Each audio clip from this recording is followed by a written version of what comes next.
You're listening to The Weekend Take. And now your host, Sean Schaefer. Hello, everyone, and welcome to The Weekend Take. I'm your host, Sean Schaefer, and with me this week is director, screenwriter, and owner of Kaleidosight Films, Kevin Martin. Kevin, how you doing? I'm great. Thanks for having me. How are you? Doing pretty good. Tell us a little bit about what you do and the very kind of Renaissance man nature that you envelop. I mean, not only are you a director, you're a screenwriter, you have Kaleidosight Films, but you're also an athlete, stand-up comedian, and a manager for bands and artists, correct? Yes. I played overseas for 13 years, from country to country, predominantly a lot in Germany, in Austria. Played a lot in South America as well. During that time, especially overseas, I've been writing. I sold my first scripts when I was in college. I was not allowed to collect on those because in the NCAA rules and their infinite wisdom, I can't get paid to do those things. So it wasn't until afterward that as a ghostwriter for a teacher and a couple other people, I was able to, start doing it. And that's primarily where I was. I basically was taught the game by a number of important people in my life, some family members who were in the music and film. And it grew into Kaleidosight Films. So I direct. Screenwriting is my first love.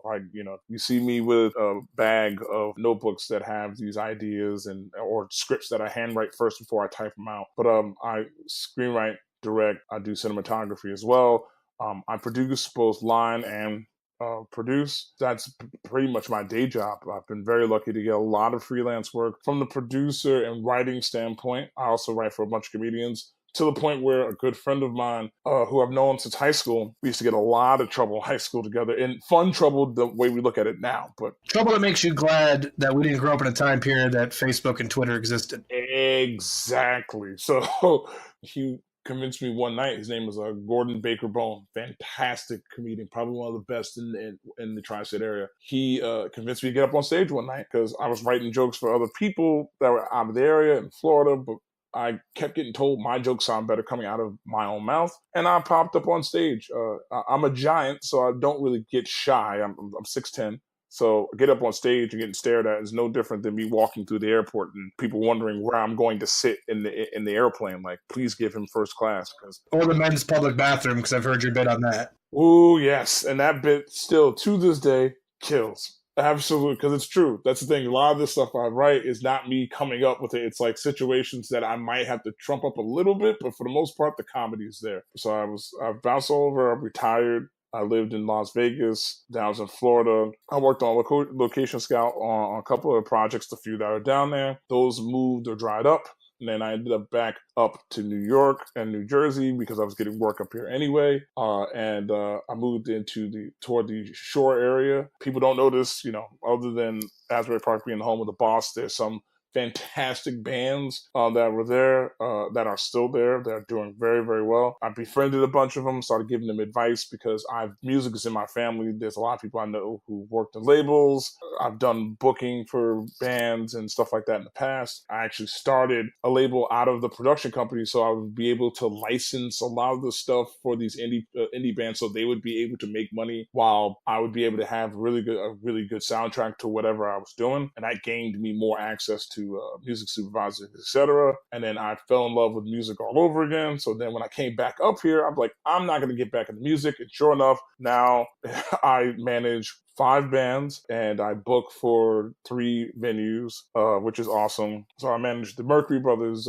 Dave Mooney and Viewers Like You, Arlen Feelies, Ellis Wilkinson, Deirdre Forrest. It's one of those things where you try something in the interim or during the time you're doing your other projects, and you're like, okay, if this works out, great. And if it doesn't, we'll be all right. And they all worked out at the same time. So it's and that's 3143 Artist Management. That I run that day to day with my VP of my production company, Matthew Manak, who is my editor and vice president. We've worked together for a couple of years now. He is my right-hand man. He makes everything easier for me. He's also my main editor. And that's basically it. 2019 is going to be incredible. It's going to be very, very busy. I'll be up on stage a lot more this year. I have a number of projects that are in film festivals right now. Wink Bank the series, that's making the rounds right now. I've got a couple of announcements regarding that in a couple of days. The screenwriting has been amazing. I've had a lot of projects, done a lot of rewrites, and I got recently attached to direct this upcoming boxing drama called Stay Hungry, written by Dino Jones. It's based in the UK. So right now we're in the second or third draft of it. Looks very, very good. I think we'll probably be able to start production at the end of this year coming. So I'm super excited about that. That's great. And of course, as always, need a guy behind the camera. I know a guy. There's one thing I've learned very, very quickly, which is, even from my own projects, I do not have an interest in directing and doing cinematography. And I would always defer to someone who's as good. You are fantastic, John. So it's like I would happily be like, hey, can I bring my own cinematographer, please? And you would be literally the only call I would make. I wouldn't even call anyone else. So that's a no-brainer. Well, flattered by that. I'm blushing over airwaves. What's next? What's the first thing coming over the horizon that either yourself as a screenwriter or director or artist management, what's the first thing coming over the horizon that we can look for that is that you do? I have an anthology series called Intel Ghoul, which is basically a sci-fi kind of a spy series, basically talking about what goes on behind the curtain of the Republic to keep it safe. It's a 6-part series. I tend to call them micro shorts, but everyone calls them episodes because they're interconnected, but in a specific way. Also, I've recently got a pilot that was optioned called Thirst, which is basically the black guy version of Sex and the City meets Insecure. And then finally, the web series, the thing I've been working on for almost two and a half years, called Clipped. It's about a angel who falls to Earth with no memory of why she's there, but knows that her newly found roommates are some people that she has to protect at all costs. It's kind of like Doctor Who meets Quantum Leap, which is my favorite sentence in the English language. I'm really excited about those 3 projects. From the music side of things, one of the bands I manage, the Mercury Brothers, they'll be releasing their live album sometime this year. I did a lot of the footage for as well. 3143 is having a huge show at the Asbury Lanes, a giant venue that's, recreation of the old venue that was approved, and now it's like this big venue that kind of dominated the Asbury scene and most of Jersey that when it isn't PNC. And then I have a couple of shows down in Philly for stand-up, and then I have 2 more during the summer on some bigger stages, and I'm hoping to get into Fringe in Scotland at the end of the summer. There'll be a lot of flying around, a lot of bouncing around, a lot of things, in the fire, all of them cooking very well. So I hope they stay that way. One question I want to ask, so you as a filmmaker and having been an individual who's traveled the world, traveled many different countries, has the eclectic variety of cultures that you've been to, have they contributed either aesthetically or stylistically? Were you checking out films regularly while you were in these foreign countries? Absolutely. To be very, very honest with you, anything going forward that's made me a good filmmaker, or, for some people, a very good filmmaker in their head, writing or, being behind the camera or directing, has been because of my time overseas. I did some stuff in the UK where all I did was make a comment while shooting. A friend of mine was shooting something, and he was like, "You have a good eye. You should, do this more." And it was, summers of doing that in between basketball and stuff like that. So for me, being overseas was maybe the most rewarding in any which way, shape, or form. That is contributed to my writing. It definitely aesthetically really contributed to the film stuff. I've done 2 foreign films in languages that that are second and third to me. This micro short that for the anthology is in complete Japanese. I'm truly fascinated by bringing American concepts, mixing them with more foreign language, dialect, and culture.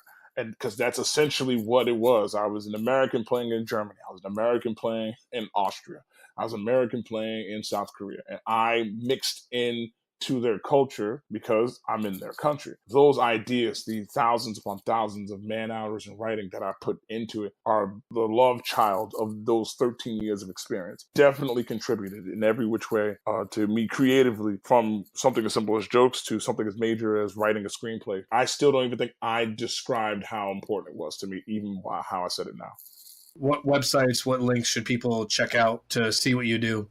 For most of the film stuff, it's KaleidosightFilms.com. That's KaleidosightFilms, all one word.com. You'll see a lot of projects there that are coming up. It's pretty, we're pretty active and lively, so that's awesome. For the music stuff, for you music supervisors out there, you'll go to 3143mgmt.com. You'll see all of the musicians that are there, links to what they do and how they do it. And if you're interested, email me, kmartin@3143mgmt.com. And I'm always down to collaborate. So you'll see that on that Kaleidosight site. Hit that info and send me some stuff. I'm always ready to work. Are Kaleidosight and 3143 management on Twitter or Instagram? So on Instagram, Kaleidosight Films, all one word. And on Instagram, same thing for 3143 Artist on Instagram. Same name on Twitter as well. The Twitter is, for the most part, not as active, but the Instagram is very, very active. And you can also find me on Instagram at codename_Leon and laugh at me and my dog pics. All right. Well, Kevin, thanks a lot for sharing with us some information on you and what you do. Appreciate that. Thank you very much. So that about wraps it up for us here at the Weekend Take. I want to thank Kevin Martin for coming on and being our co-host this week. Thank you for Kevin and all the great insight. Thank you for having me. Hope to get on here at some time later on in the year and do this again. Be sure to follow the Weekend Take. We're on Twitter at Weekend Take. We're also on Facebook, YouTube. You can also check us out on iTunes, Stitcher, Google Play, and a number of other platforms. Well, thank you, Kevin, for that. And so once again, I want to thank you all for tuning in, and we will see you all next week. Have a good day. You've been listening to The Weekend Take. Be sure to subscribe on iTunes and Google Play and follow us on Facebook and Twitter. Visit our Patreon page to become a patron of The Weekend Take, and for as little as $1, you'll receive exclusive content and perks.